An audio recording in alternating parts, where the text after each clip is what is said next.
Welcome to our channel. Today we how to use Next Insurance for freelancers, quick tutorial step by step clearly.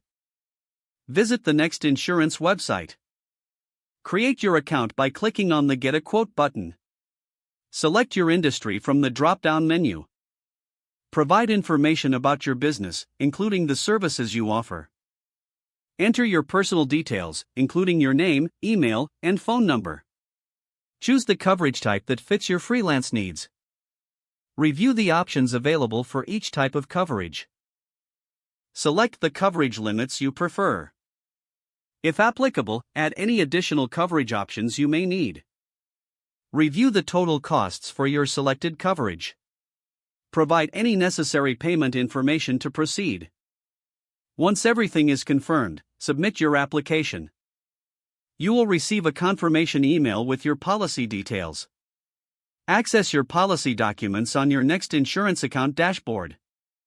Feel free to reach out to customer support if you have any questions. Keep your policy up to date as your freelance business evolves. That's how you can efficiently use Next Insurance for your freelance needs. If the page does not load, refresh the browser or try again in a private or incognito window. Make sure you are using the correct email address, then retype it carefully to avoid small typos. If your password is not accepted, use the reset option and create a new strong password you can remember. Check your spam folder for verification or security emails, then complete any requested confirmation steps. Enable two-factor authentication if available to improve account security and reduce unauthorized access risk.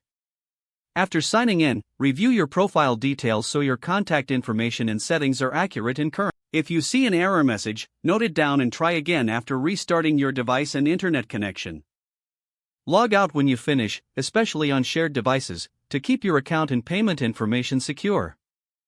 If the page does not load, refresh the browser or try again in a private or incognito window.